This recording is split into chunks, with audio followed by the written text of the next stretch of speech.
Welcome back to Talk Tonight, all about building vibrant, sustainable local economies. This Wednesday, community leaders and business leaders, current and future, are meeting to talk about ways that Syracuse and Central New York can work together to make the economy stronger in some new ways. The goal is to get more people involved in the Buy Local movement, among other things.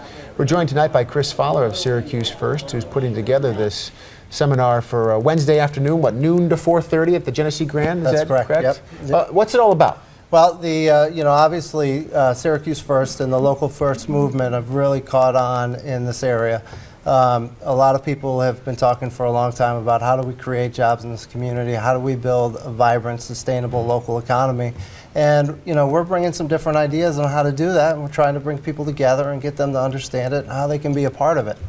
Do people want to buy local? What do they tell you? Because it almost seems like you have to change their mind frame, first and foremost, that I'm not going to go to the Walmart or, some of those bigger name stores. Do you feel that people have been changed? Oh, absolutely. So our main mission is to educate people about the choices that they're making. Most people don't realize that there's an economic impact when they choose a locally owned business over a non-local business, and it's as simple as a cup of coffee often.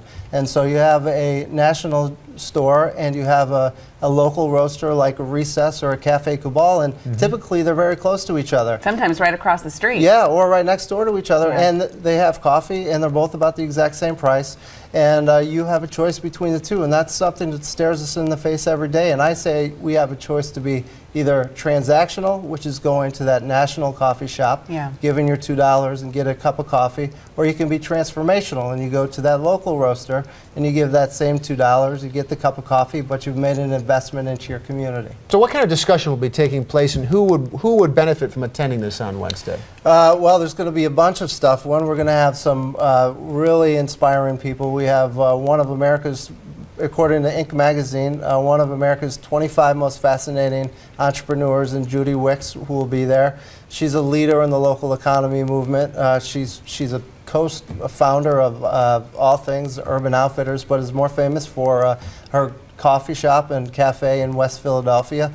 We have leaders from around the region and around the country on local economic development, and also B corporations, land use, so business owners, community leaders, people that are interested in building a local economy here, creating the kind of jobs that are here for a long time, that have quality wages that are really impactful and create a good quality of life. Have these types of campaigns been successful in other cities? Is there information to be gleaned from a Philadelphia or maybe bigger cities who've implemented these kinds of Syracuse First campaigns? There's over 80 similar organizations across the country, big and small communities. A great example is Austin, Texas. They have a campaign called Keep Austin Weird, and it's really been transformative in that community. So they've done what we're talking about, economic gardening, nurturing the locally owned independent businesses that may seem small on its face, but we want them to be from 2 people businesses to 12 people businesses. Well, it's nice to hear. Austin's a great example to model. Not a very large city, but one that's very vital and has a great reputation for being innovative. Oh, absolutely, and they are. That's one of the communities that have led this movement, and the metrics bear it out that it works. It makes a difference. The Brookings Institute did a study, and Austin was one of the only North American city out of 50 in the world that was considered one of the 50 most dynamic cities in the world. Well, Syracuse is next on that list. That's right. That's what we're going for. Thanks, Chris. We appreciate it. We'll see you Wednesday.